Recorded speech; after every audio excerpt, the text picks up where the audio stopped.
Hi, I'm Ann Phelim. And I'm Phelim Scoop. Welcome to the Ann Phelim Scoop. We're from New York. From New York. And by the way, this is our last week to do the Ann Phelim Scoop in New York, and some of us are really happy about that. Why are you happy with that, Ann? Because I don't like living in a place the size of a postage stamp, and I don't like the 5-floor walk-up. But the location is really good. Close to the bakery and all that.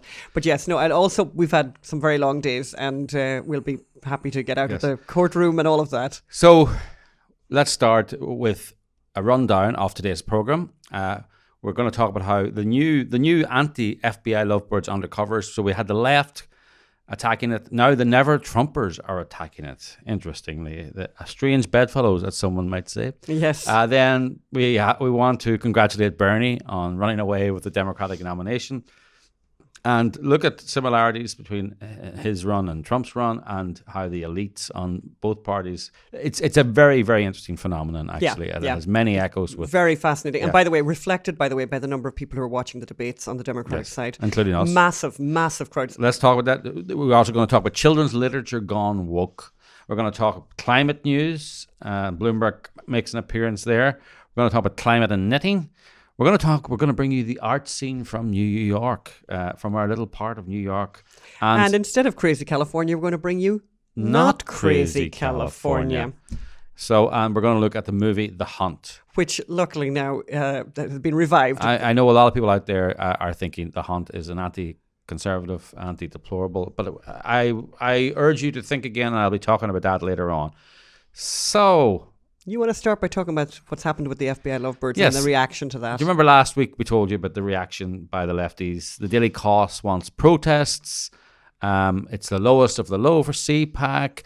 One person wanted to send someone infected with the coronavirus to CPAC. But now the never-Trumpers have got involved. So Heath Mayo, who you can see at Twitter at Heath Mayo, they're having a principled conservative conference on the same day, next Saturday, on the same day as the FBI Lovebirds undercovers. By the way, you can help fund FBI Lovebirds undercovers by going to FBILovebirds.com. Yeah, we're crowdfunding for it. It's important. We need to get this story there. Give what you can. So next, this is the opening of his article. Next Sunday, grassroots conservatives will convene in Washington, D.C. to discuss the meaning and future of conservatism. The gathering won't be in a fancy ballroom. I'm not sure. This is a reference to CPAC. And it won't cost hundreds of dollars to attend either. And there won't be staged plays called Undercovers about the deep, and it goes deep state, and Lisa Page's text messages. And then he goes on about how wonderful it's going to be. And it's like, really? If you're going to attack... Okay,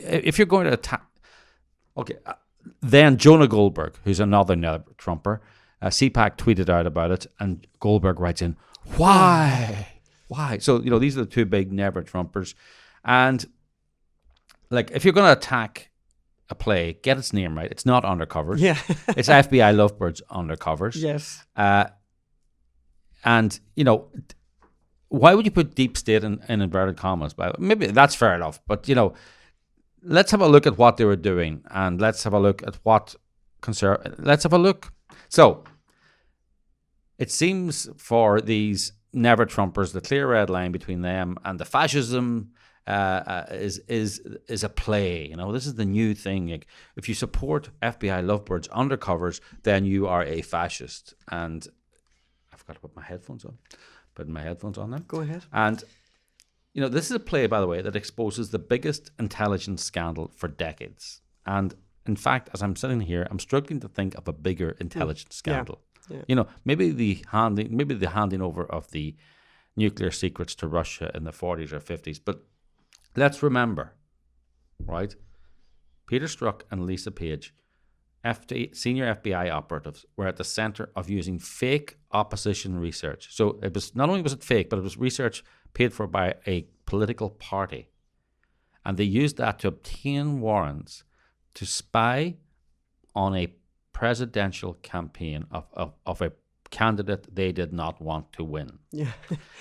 And then they were at the center of lying, and after that, so that's what they used to open the fake news, the fake investigation they used to open the investigation. Then They were at the center of lying and lying and lying to the FISA court to renew the warrants that allowed them to maintain the spy operation and spy on Americans just because they were working for a political campaign they didn't like. Why would they lie? Why? And they did lie. That was in the Inspector General's report. Carter Page, they said, we have to spy on him because he's meeting Russians, spies and Russian operatives. Carter Page was working for the CIA, and he was meeting them working for as an act of loyalty to the government. Yeah, national hero. National hero, and they used that without telling the FISA judge that he was actually working for the CIA. So this is a big scandal, and this is their verbatim text outlining that scandal, laying it out in black and white. And I think what's bugging these people is that it's verbatim, it's telling the truth, and they can't criticize us for making dialogue up. And that's not all that's bugging them. What's annoying them is that actually we're having fun as well. Yeah. We're laughing at the elites, at those who know better, and that includes the never Trumpers. And because and the FBI and all these people, because when you laugh at them, they make you powerless. But for the I suppose also for the never Trumpers, we're not being a part of a conference where we'll keep talking about Ronald Reagan. The FBI Lovebirds, Ronald Reagan's name will never be mentioned. Now, we have great admiration for Ronald Reagan as president, but in FBI Lovebirds, we will not mention Ronald Reagan. We will not mention a shining city on a hill. We will not talk about freedom being passed on in the bloodstream, because that's what you do now, apparently, in 2020. That's what you Ronald Reagan would not like Trump. I don't know. This Ronald Reagan, that's 50 years ago. Who knows what he would think now? Yeah. Well, by the way, and everything's changed. Everything's changed. Everything's changed. Yeah. It's not like history hasn't moved on. So this idea of what would he do? And of course all these people are experts on exactly what he would do. By the way, which I think is extraordinary. Yes. Because Ronald Reagan. Because I wrote the fourth speech for Ronald Reagan.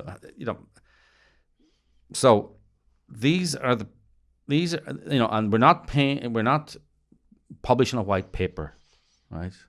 And we're not writing for National Review. And these are the same people who thought the way to win, and actually, you know what? Maybe they didn't think the way to win. But anyway, they told us the way to win was to give up on the culture and once every 4 years raise billions for TV advertising, which they got a cut off, and consultants that they were being paid by. And they'd be involved, and were being involved in a losing campaign meant you could just charge more the next campaign. Hey, what did you do the last time? I was the head of McCain's digital outreach. Oh, well, I must hire you for the Romney outreach. Let's give you 3 times what you got the last time. Yes. So these are the people who give us John McCain. These are the people who give us Mitt Romney.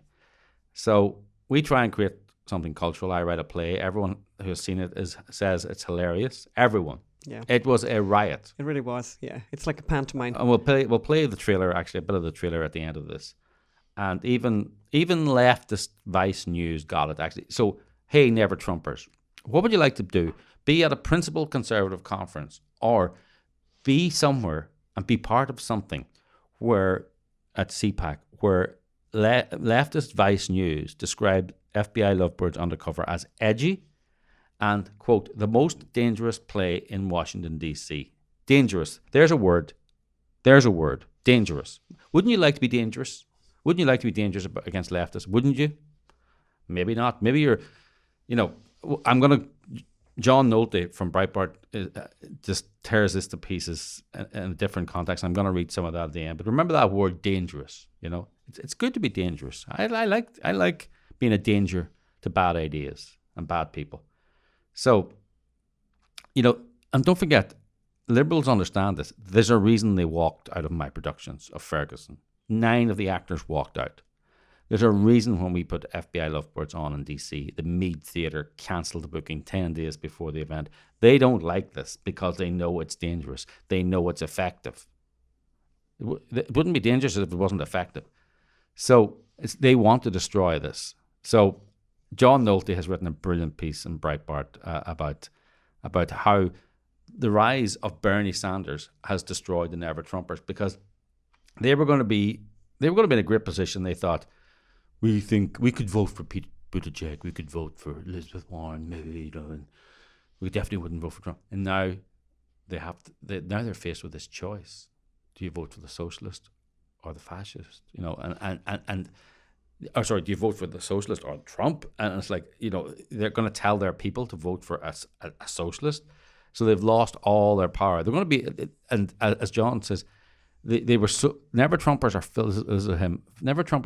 so filled with self-regard, they actually believe, and he says, try not to spill your milk out through your nose, that after backstabbing Trump and his supporters, they would be embraced by and secure a lofty position as influencers in the Democrat Party. You know, as John says, you know, hey, I was unfaithful to my previous wife, but marry me. Yeah.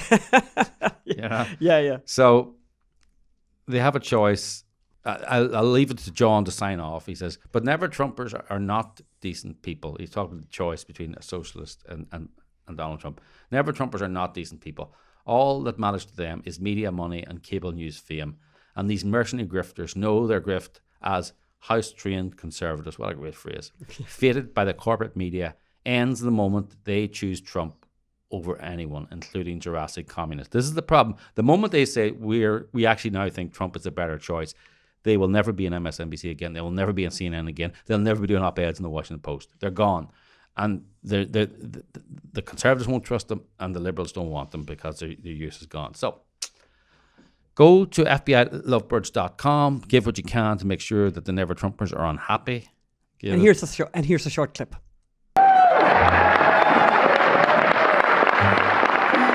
Did you get laid yesterday? I didn't. I'm concerned that someone forgot to validate my time or something.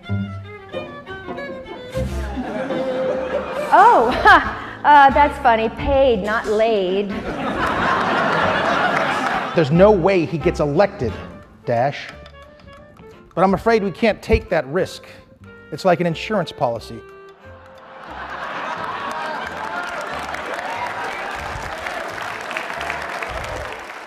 God, Hillary should win 100 million to 0.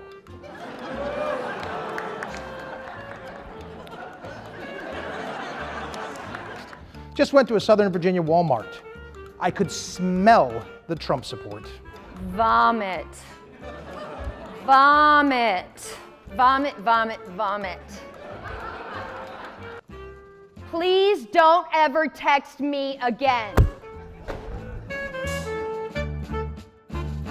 So, talking of never-Trumpers, talking of politics, Bernie is emerging victorious. He's running away with it. Absolutely. He deserves it. He was cheated out of it the last time. He is an unforgiving socialist. It'll be a disaster for the country. But the Democratic elites are reaping what they sowed, and they're going crazy. It's very much like the Never Trump movement. You know, they're going crazy. And it's just been counterproductive because they have not delivered. So let's look at this little selection of the Democratic elites going crazy. I think this is going to be very frustrating for pundits, very frustrating for media consultants and everyone who's trying to figure this out logically. Bernie Sanders is walking away with it. He's doing it now. He's probably going to win his third contest today, big time. The happiest person right now, it's about 1:15 Moscow time. This thing is going very well for Vladimir Putin. I promise you. He's probably staying up watching us right now. How you doing, Vlad? That's absolutely right. And I'm wondering whether the Democratic moderates want Bernie Sanders to be president. I mean, that's maybe too exciting a question to raise. They don't like Trump at all. Do they want Bernie Sanders to take over the Democratic Party in perpetuity? Largely people of color. Of those, the majority are Latino, and they are clearly, at least from eyeballing it, strongly in favor of Bernie Sanders, with Joe Biden coming in second. No one else is as hungry, angry, enraged, and determined as Sanders voters. Democrats need to sober up and figure out what the hell they're going to do about that. I'm reading last night about the fall of France in the summer of 1940, and the general, Renault, calls up Churchill and says, "It's over." And Churchill said, "How can it be? You got the greatest army in Europe. How can it be over?" He said it's over. So I had that suppressed feeling. We are fortunate to be able to talk to James Carville. Well, I won't mention names, but I get any number of calls from panicked congressional incumbents. I know what's happening out there. I got a real good idea. Is part of the blame that the media shoulders in this is that we respond to the squeaky wheels? The entire theory that by expanding the electorate, increasing turnouts, you can win an election is the equivalent of climate denial. All right? When people say that, they're as stupid to a political scientist as a climate denier is to an atmospheric scientist. If you're voting for him because you think he'll win the election, because he'll galvanize heretofore sleepy parts of the electorate, then politically you're a fool. So you're describing what sounds a lot like political suicide. So there you have it. They're not happy. But they're trying all these things that all these people need to drop out and that the anti-Sanders vote should coalesce behind a single candidate, just like they talked about Trump. But they forget that they're dealing with politicians who won't sacrifice their own chance for power for the greater good. And there's no guarantee, by the way, that, we saw that all these people used to drop when Trump was running. All these people drop out, and the idea was that their 10% would suddenly go to Ted Cruz. Exactly. And of course, Trump's vote increased by 8%, and the other 2% was spread among the other people. There's no guarantee that the so-called moderate vote, because, to quote Mark Stein, some of these Democratic moderates, the definition of a Democratic moderate is, I don't know anything about you, but when I examine the content of your policies, you're not that moderate. So I'm not sure that there's this dichotomy. But I think there's a definite panic attack going on among the Democrats, because it looks like Bernie is going to, be victorious. But we'll see what happens. I mean, who knows what tricks they're going to come up with to try and derail his becoming the nominee. But the other thing we want to talk about today is how literature has gone all woke, by the way. Children's literature. Not just, we've been walking around, because we've been in New York and we're going in and out of very nice bookstores. Yeah. And we found so many children's books are so woke. It's unbelievable. I mean, obviously a lot of people will remember the Chelsea Clinton book, She Persisted. Yes. And I just love the description here of that. It's perfect for tiny activists, mini feminists, and little kids who are ready to take on the world. And I love this, somebody writing about this, actually, I think it was Slate. If the broken heart of the Clinton campaign wrote a kid's book, this would be it. And but also, Chelsea Clinton has never taken on the world. Yeah, no.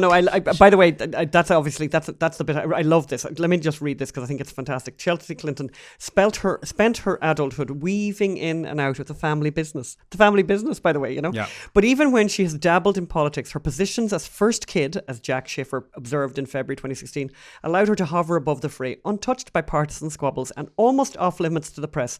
During the Bush and Obama presidency, she racked up degrees, wrote books, experimented with journalism. And by the way, I love this because I myself experimented with journalism when we were living in Romania.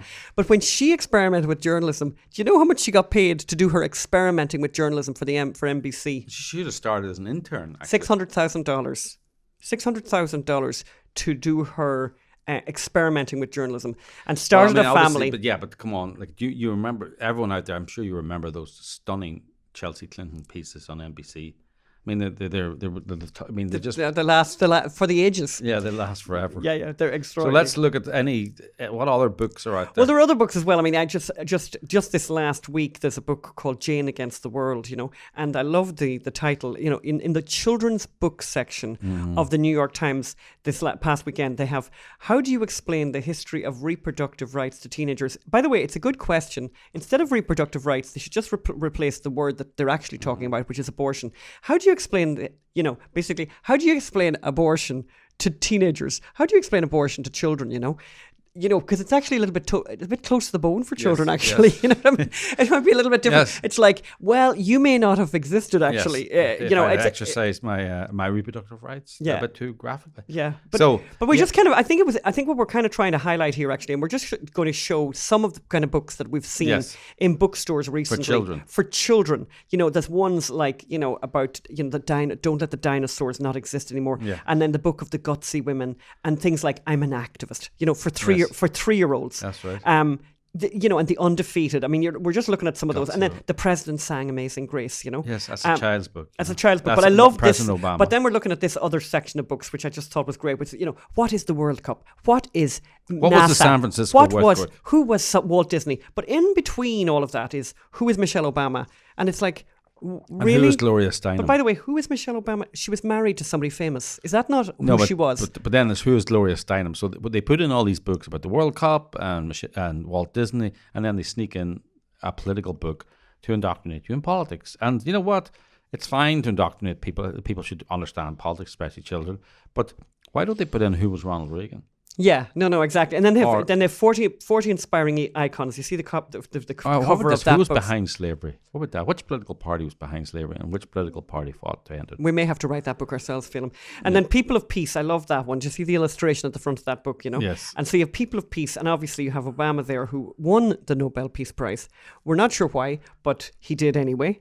But it's like, how do they choose these people? And clearly, it's all extremely activisty. It's all of the ideology is the one direction.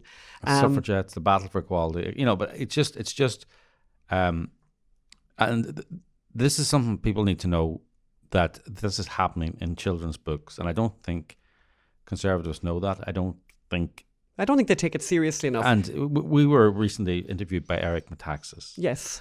And he has written 2 children's books. Yeah. Was it Trump? Trump Builds the Wall and Trump Drains the Swamp. Drains the Swamp, yeah. And they're beautifully illustrated, by the way. Illustrated. Yeah.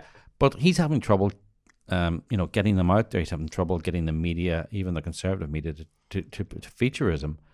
And Rush Limbaugh has books. Now, Rush has his own way of getting them out there. But journalists out there need to write about Eric Metaxas in these books. He needs to be in all the media. He needs to be in all the radio shows. People should be really celebrating it, because what he's doing is he's meeting this, very leftist ideology at the children's level with books that tell the truth actually about stuff.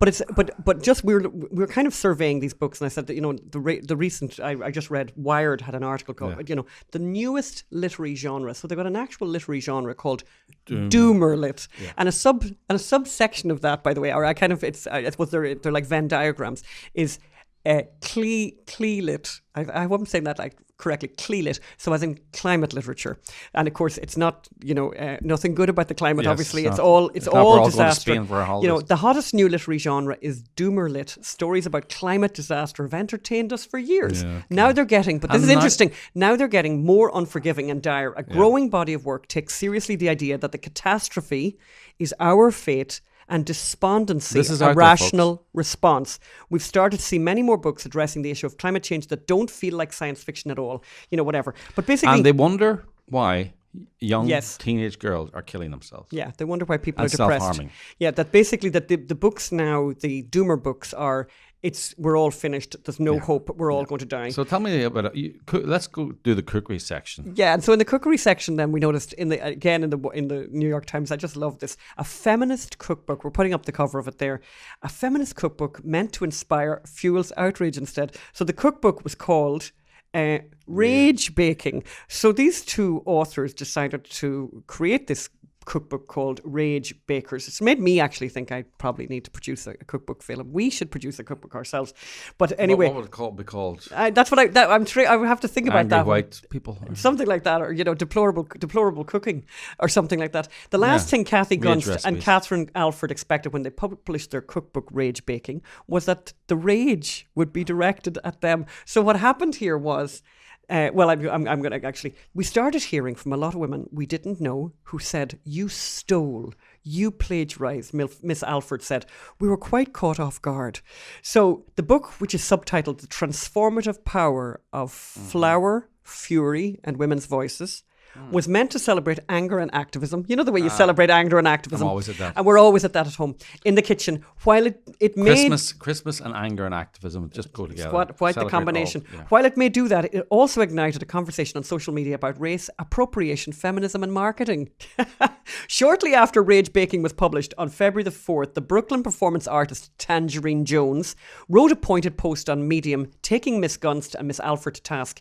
In 2015, Miss Jones had started a blog and Instagram account that she called rage baking, but she wasn't included in the book or credited in any way. So of course she writes then on Twitter under her hashtag rage baking that moment when folks run over the work and efforts of a black woman and call it feminism. So she is really upset about this. But it's always but it wasn't her that invented it, by the way. So rage baking existed before her, and yet she's Miss Jones very upset. For people who think the world, there shouldn't be any private property and we should all give away everything and there shouldn't be any accumulation of wealth, they do quite like their trademarks and their... Oh, yeah. I said it first kind of thing. Yes. Yeah. And she didn't say it first, but she's very upset. Thing. And even though actually she should be sort of weighing in and saying, isn't this great? It's not like they don't have women of colour in the book. Yeah. They have all kinds of people in the book, but she's not included in the book, so she's very upset about that. So, the rage baking, they got raged against, you know. Well, we'll keep you informed in the rage wars. So we have also got a few climate change stories, and particularly this first one, which I think is extraordinary. Really extraordinary and worrisome, actually. So Bloomberg's and Fox News did a great story on this. And by the way, what's amazing to me is that not everyone's doing this story. This story should be everywhere. It's amazing. It's really amazing. I mean, it should be a Law and Order episode, actually. Yeah. So basically, Chris Horner broke a lot of this news. Yeah, absolutely. I have to give the credit to Chris Horner. Yeah, so if you want to check, if you want to read more details about this, you're going to read it, but definitely with Chris Horner. But Bloomberg's. So basically, Fox News had the title "Bloomberg's Mercenaries: Billionaire Democrat Funding Network of Climate Lawyers Inside State AG Offices." That's not a good headline. It's not his mercenaries. It's privatizing law. Yeah. It's privatizing law, going after companies and people for climate damage, but it's not the state. It's Bloomberg is paying. I got it here. Basically, a program funded by 2020 presidential candidate Michael Bloomberg is paying the salaries of lawyers who are farmed out to Liberal state attorney general offices to pursue climate-based litigation. A compact, critics say, amounts to Bloomberg buying state law enforcement employees to advance his preferred political agenda. That's exactly what it is, by the way. And if you flipped it over, by the way, if you quickly flipped that over and had the same thing, just substitute for that ExxonMobil, right? So you get ExxonMobil. No, why don't you do that? Let's imagine ExxonMobil were paying the salaries of government employees in AG offices to advance have litigation, by the way, have litigation against solar companies or whatever. Surely we'd all go nuts. But what's the difference? Can you imagine also if a pro-life organisation in Alabama gave $200,000 to hire 4 lawyers to work advancing the pro-life agenda in Alabama? Just make it $2 million, though, by the way, because the money is huge here. The amount of money involved is extraordinary. Actually, I just see it's $5.6 million. The arrangement, which currently pays the salaries of special assistant, attorney generals, special assistant, these are state employees, in 10 Democratic AG offices, is drawing new scrutiny now that Bloomberg is running for president. The New York University School of Law's State Energy and Environmental Impact Center, which was started in 2017 with $5.6 million of Bloomberg's nonprofit, hires mid-career lawyers as research fellows before providing them to state AGs where they assist in pursuing progressive policy goals through the courts. It's terrible. Yeah. I mean, it's so bad. I feel so stressed. I think I should take up something calming like knitting to try and alleviate that. Yes. Yeah, that or I could take up drinking. But of course, now I've realised, this is another story that came up to us about climate actually, is that, and again, a headline in the New York Times, sometimes these headlines in the New York Times, by the way, you look at them and you think it's like sort of it's like a Babylon Bee or an Onion thing. So know the facts about alcohol and climate change. That one stopped me in my tracks, I can tell you, because of course anything that would affect, my alcohol consumption would be very upsetting. And here's the takeout I've got from a film. Hard liquor is the way forward. Oh. Yeah. Ooh. Yeah, definitely. So the hard liquor, because obviously with a smaller amount, you get more bang for your buck kind of thing. Less carbon footprint. Less carbon footprint. So the lesson to everyone is basically, drink hard liquor. But the other lovely... only if you're over 21. Of course. Please drink responsibly. And don't drink at all, actually, if you can avoid it. Yes. But the other story that we just thought was just beautiful, again, from the New York Times. You cannot make these up. Knitters chronicle climate change one stitch at a time. I have to read this because it's so perfect. In January 2017, days after President Trump moved into the White House, oh God, between us and all harm, I'm adding that bit, by the way, Justin Connolly was at his home in Anacortes, Washington, bemoaning the fate of scientists. In speeches, the president called global warming a hoax. He vowed to disband the Environmental Protection Agency and withdraw from the Paris Climate Agreement. Worse, Mr. Connolly feared that the Trump administration would purge climate information from government databases. He wondered, would scientists resort to using chisels and stone to preserve their findings, or perhaps stitch them into tapestries? Mr. Connolly's friend Emily McNeil worked in a knitting store. The two decided, along with Mr. Connolly's then wife, Marissa, right, you caught that? Then wife Marissa, to assemble a kit of coloured yarns that knitters could use to create scarves that documented local temperature changes all year. Anyway, you're looking at there's a few photographs there of some of the scarves. So basically, people have done this all over the country. Lots of people have been doing this. What I want to know is what happened to his wife.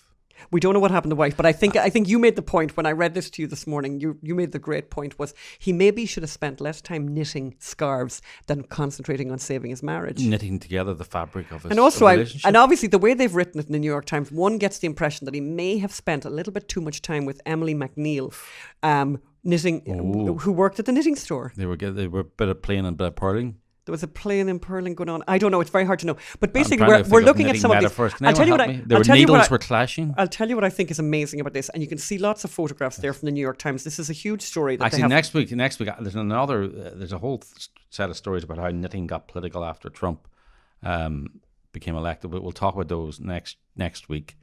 But the one thing that I really like, and you look at some of these scarves, is that they use different coloured strands to show, the change in the temperature starting in 1880. And of course, the question is, why did you start in 1880? Why wouldn't you start a little bit earlier there? Medieval warming period. Why wouldn't you include the medieval warming period? Because that would be a big difference in colour in the middle of the scarf that you might have to explain, by the way. But here they are. This is what they do. They've got these scarves and they go then to the national park and they take photographs of themselves wearing the scarves. But I just love the fact that, basically recorded history, Yeah. So moving right along. But I love those photographs. They're fantastic. And so we have news from the art scene. The art scene in New York. This is extraordinary. And as you know, we are in New York City. And we loved this. From Kent Monkman. So basically, the Metropolitan Museum of Modern Art has given this commission, this extraordinary commission to a Cree artist. And this is in our local art newspaper, the Brooklyn Scene.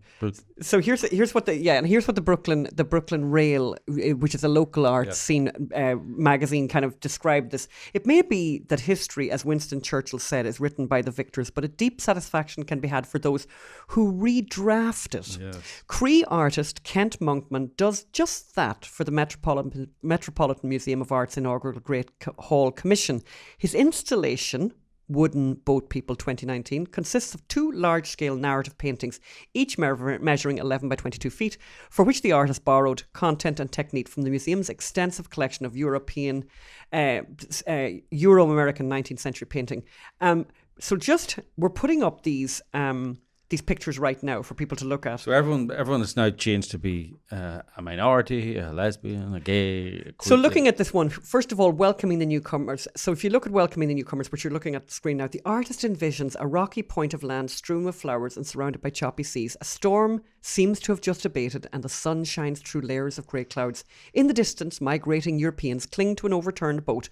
Missionaries, conquistadores and a black man in shackles claw their way on shore, where they are received by a community of indigenous people. I love the next bit. Central to the image is the figure of Miss Chief Eagle Testicle, Monkman's gender-fluid alter ego, who appears as a two-spirit figure, a native term used to describe a traditional third gender role who stands apart from the binary worldview introduced by colonialism. So colonialism made me a man. Colonialism colonialism started this whole thing of just two sexes.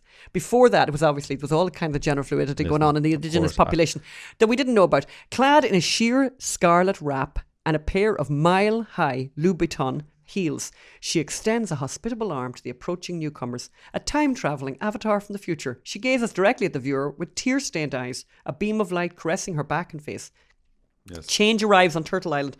Miss Chief having a panic attack, weeps for what is to come. One question I have that I'd love an answer to is, and I mean, by the way, the pieces are pretty extraordinary. I mean, there's no doubt the guy is a really talented artist. I mean, I think the pieces are wonderful. I don't like the content, but I think they look really great. But it's quite extraordinary. This kind of, it's again one of those things of the retelling of history, a retelling of history. Extraordinary, Actually, it's inventing history. So We'll put the pictures up. Let us know what you think in the comments below. So we'll move on now to Crazy California. Not Crazy California. We're doing Not Crazy California this time. What's happened? President Trump has flipped the Ninth Circuit Court of Appeals. Unbelievable.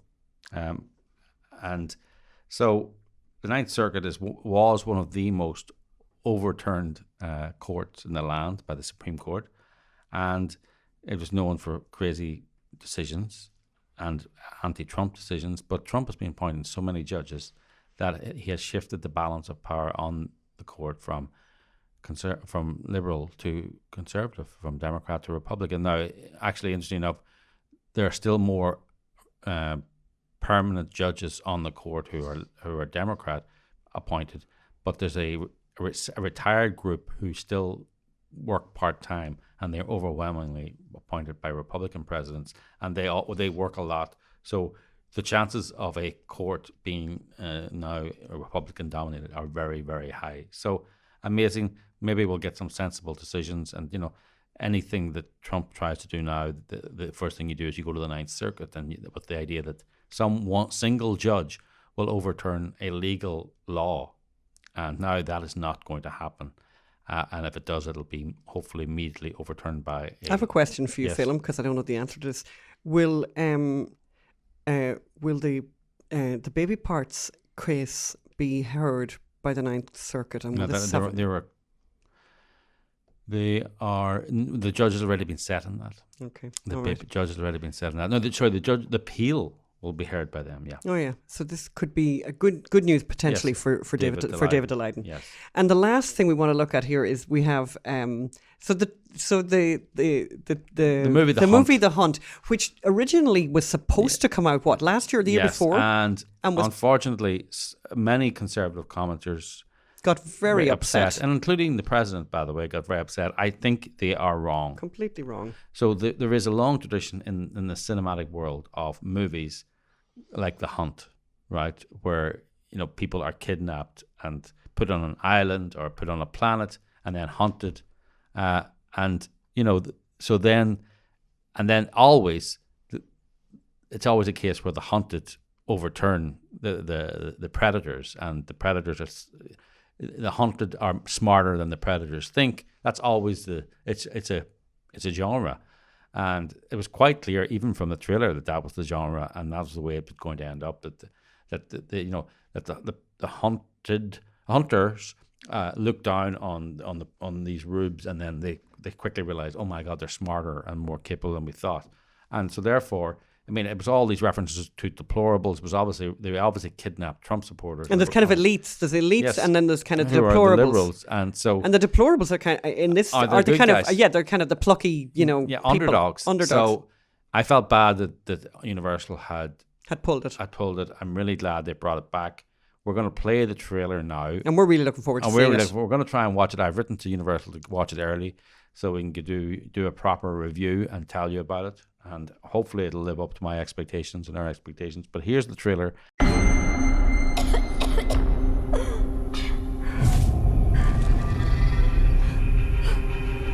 Hello? Hey! What is happening? What is all of this? Did you see that article? Every year, these liberal elites kidnap a bunch of normal folks like us and hunt us for sport. The last I heard, free speech still exists. Don't First Amendment me. It wasn't real. Everybody get out of here! We were joking. There's been a killing spree. You gotta come here right now. You actually believed we were hunting human beings for sport. But you are. We have an opportunity here to teach these people. These are not real people. They're actors.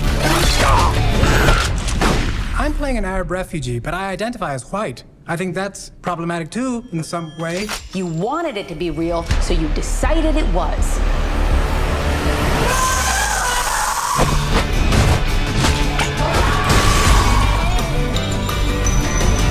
What kind of sick people would even think of something like that? White people.